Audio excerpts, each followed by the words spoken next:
کہ یہ مہینہ سفر المظفر کا مہینہ ہے۔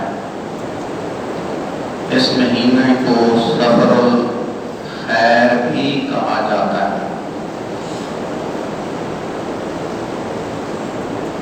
آج جو موضوع خطبے کا میں نے چنا ہے وہ ہے اللہ کی بارگاہ میں گڑ گڑانا، زاری کرنا، اس کے سامنے رونا۔ اللہ کی بارگاہ میں گڑ گڑانے کی کیا حیثیت ہے؟ قرآن میں اللہ رب العالمین نے گڑ گڑانے کا حکم دیا، اور جو لوگ اللہ کی بارگاہ میں زاری کرتے ہیں، روتے ہیں، اللہ رب العالمین ان پہ اپنی رحمت فرماتا ہے۔ موضوع کافی طویل ہے، لیکن چونکہ ہمارا جو وقت ہے باقی 10 منٹ میں انشاءاللہ آپ کو موضوع بات جو ہے وہ سمجھ آ جائے گی۔ اللہ کے سامنے گڑ گڑانے کا جو بیان اللہ رب العالمین نے فرمایا، یہ سورۃ الانعام 7واں پارہ اور آیت نمبر 42، 40 اور 2، 42، 42۔ اس آیت میں اللہ رب العالمین نے محبوب علیہ السلام کو خطاب فرما کر فرمایا، وَلَقَدْ أَرْسَلْنَا إِلَىٰ أُمَمٍ مِّن قَبْلِكَ، اور تحقیق ہم نے بھیجے رسول امتوں کی طرف، إِلَىٰ أُمَمٍ، یہ ام کی جمع، امت، کئی امتیں۔ تو اللہ رب العالمین بیان فرما رہا ہے کہ ہم نے آپ سے پہلے امتوں کی طرف رسول بھیجے، پھر فَأَخَذْنَاهُمْ، پھر ہم نے ان کو مبتلا کر دیا، بالبأساء والضراء، پھر ہم نے ان کو مبتلا کر دیا سختی اور پریشانی میں۔ اس امت کو یعنی امتوں کو سختی میں اور پریشانی میں مبتلا کر دیا۔ کیوں مبتلا کیا؟ لَعَلَّهُمْ يَتَضَرَّعُونَ، تاکہ وہ گڑ گڑائیں، روئیں، زاری کریں، پیٹیں۔ پیٹنے سے مراد کہ یہ جو مروجہ مار پیٹ والا معاملہ ہے وہ نہیں، تضرع یعنی اللہ کی بارگاہ میں اپنے گناہوں کی معافی طلب کرتے ہوئے رونا، یہ تضرع، اس کو زاری بھی کہتے ہیں۔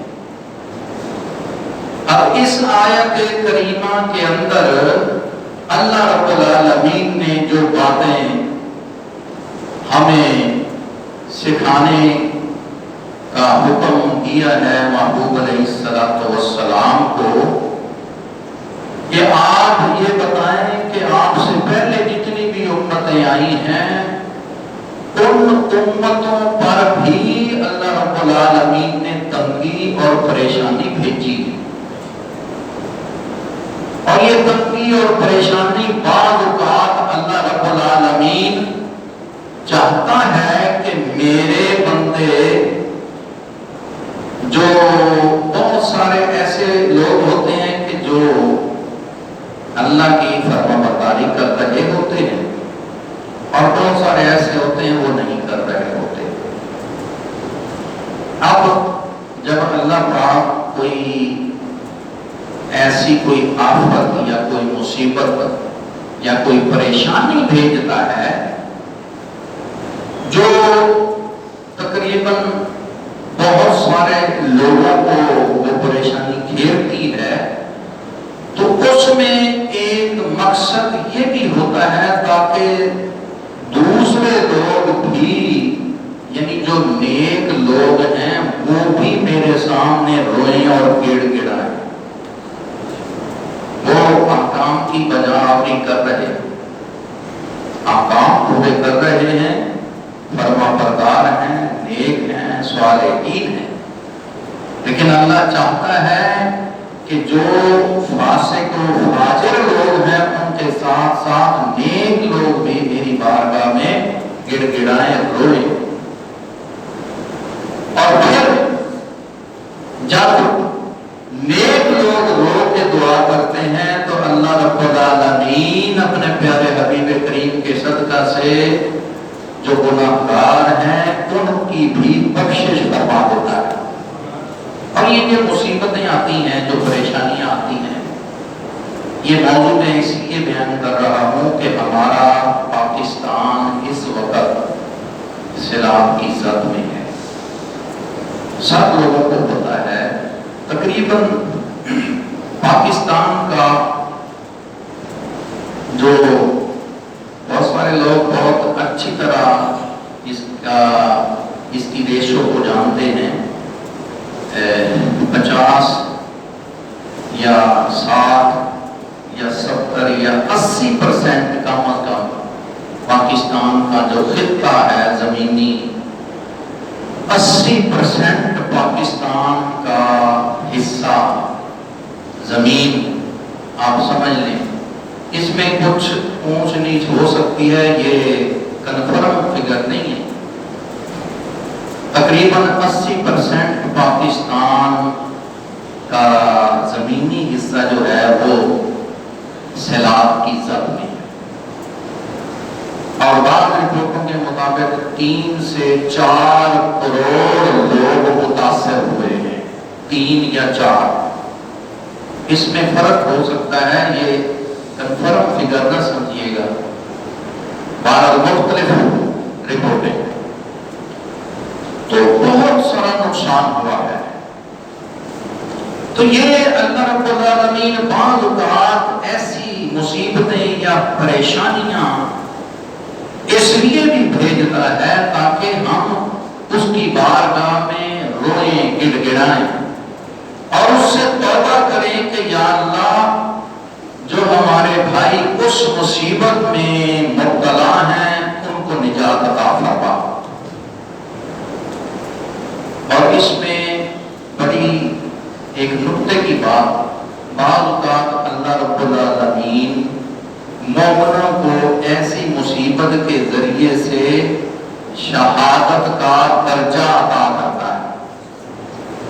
جو لوگ اس میں فوت ہوئے ہیں، ہلاک ہوئے ہیں، وہ ان کو اللہ پاک نے، یہ اس کی حکمت ہے۔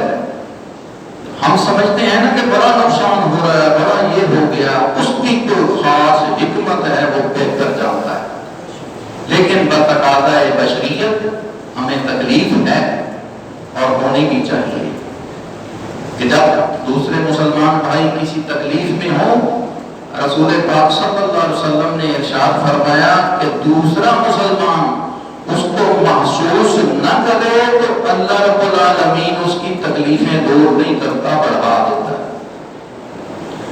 اگر وہ محسوس ہی کر لے تو اللہ تعالیٰ اس کی تکلیفیں دور کر دیتا ہے۔ اندازہ کریں کہ ہمیں کتنا اجر ملتا ہے، محسوس کرنے کا بھی ہمیں اللہ تعالیٰ اجر عطا کرتا ہے، اور ان کی مدد کرنے والا اللہ رب العالمین کو کتنا پسند ہوگا آپ اندازہ کر لیں۔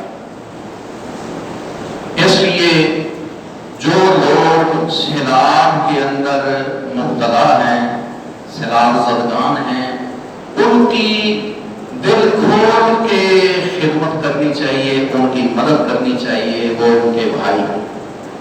بعض اوقات یہ مسائل پوچھتے ہیں لوگ، اس لیے بیان کرنے پڑتے ہیں، اور وہ شرعی مسئلہ ہے کہ یہ جو سیلاب زدگان ہیں ان کو آپ لوگ زکوٰۃ کے پیسے بھی بھیج سکتے ہیں، دے سکتے ہیں، کیونکہ جو آفت زدہ ہو، مصیبت زدہ ہو، اس کو زکوٰۃ بھی دی جا سکتی ہے، صدقات، خیرات، زکوٰۃ۔ اور جو مخیر لوگ ہیں انہیں چاہیے کہ وہ اپنے مال خیر میں سے ان کی مدد کریں۔ اور آج کا یہ پرفتن اور مہنگائی کا دور ہے، اس دور میں اللہ رب العالمین نے اب جو لوگ یہاں پہ محفوظ ہیں اور مالدار ہیں یا مالدار نہیں بھی، کیونکہ دونوں کے لیے حکم ہے کہ مالداروں کو بھی کہ صدقہ کریں، اور جن کے پاس مال کم ہے، تنگ دستی ہے، پھر بھی وہ اللہ کی بارگاہ میں صدقہ ضرور کریں۔ کم از کم یہ صدقہ ہے کہ ان کے لیے دل میں یہ احساس رکھیں کہ ہمارے بھائی کتنی تکلیف میں ہیں، تو ان کے لیے کم از کم دعا کریں۔ انشاءاللہ نماز کے بعد جماعت جب ہو جائے گی تو 1 مرتبہ الحمد شریف اور 3 مرتبہ قل شریف پڑھ کر اس کے بعد دعا کریں گے۔ اللہ رب العالمین اپنے پیارے حبیب کریم کی صدقہ میں ہمیں زاری اور تضرع کرنے کی توفیق عطا فرمائے۔ میرے بھائیوں، یہ آج کا جو دور ہے، جو زندگی ہے، اس کا کوئی پتہ نہیں۔ جو لوگ سیلاب کے اندر مثال کر گئے، ہمارے جو بھی مسلمان بھائی، اللہ پاک ان تمام کو شہادت کا درجہ عطا فرمائے، اور اللہ پاک ہم سب کو دین اسلام کے احکام سمجھ کر، سیکھ کر، اس پہ عمل کر